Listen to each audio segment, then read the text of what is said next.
What's up, guys? Chubbier Snail here, and today I have a really interesting and engaging topic to talk about, and that is the magic of Halo.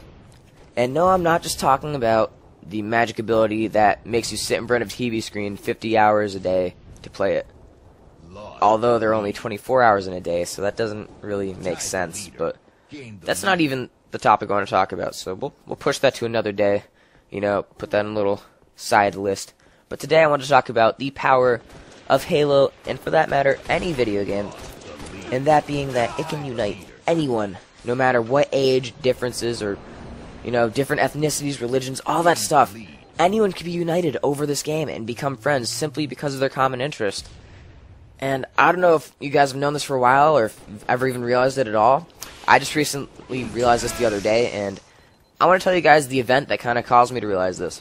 So, within, like, this past couple months, past period of time, I don't know what you call it, but I've been trying to talk to some new YouTubers, specifically Halo people, just so I can kind of feel around the community and make some new friends and all of that.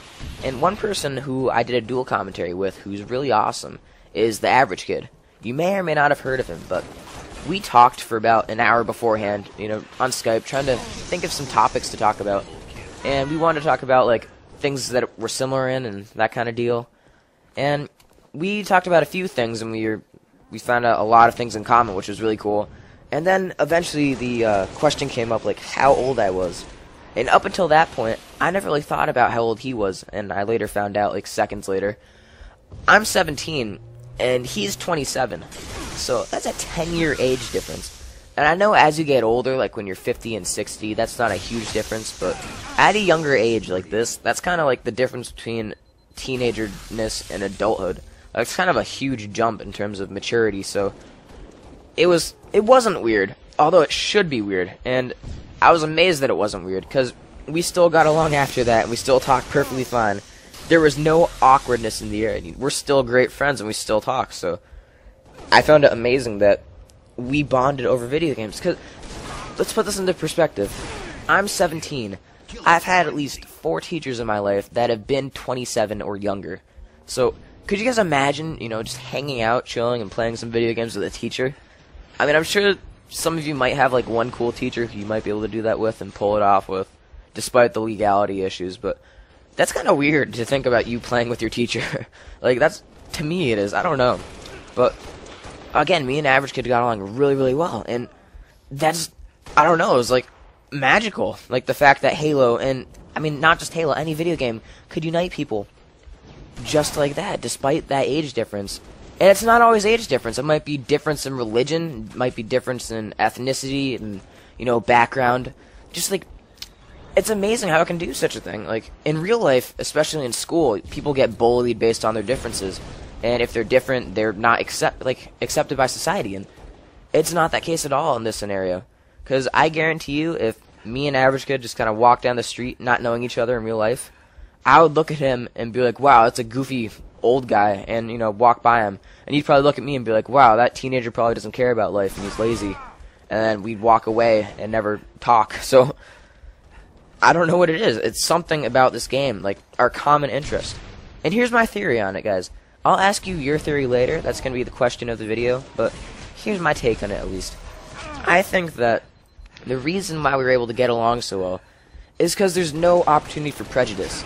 Like, all we know about each other going into our conversation, or going into the game, or anything, is that we both like this game. So I feel that our philosophies were kind of like, why don't we enjoy the game together?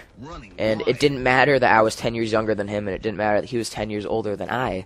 It just mattered that we're having fun, and we have fun together.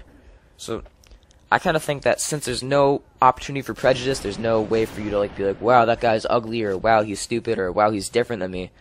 You just kind of, you're just happy with your similarities, and you kind of take advantage of that.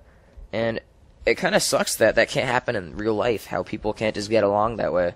But I don't know, maybe someday it'll be like that, where people don't judge each other off of looks and all that kind of thing. And maybe real life will eventually become the philosophy and simplicity that video games have, and everyone can just get along. But that day is obviously not here, so yeah, that's kind of it. But I wanted to ask you guys, question of the video time. the tab should pop up in like 5 seconds when this gameplay ends. But what do you think is the reason for video games magic? Do you agree with me on the fact that there's no opportunity for prejudice? Is that it? Is there another reason behind it that I didn't mention? Top comments will be posted in the next video and will be highlighted, and you guys can see it and see your names in the video. So thank you all for watching. I hope you enjoyed this commentary, because I know I enjoy talking about it. It's an interesting topic for me. Please rate, comment, and subscribe for weekly Halo content. And remember, guys, stay chubby. I'll see you all later.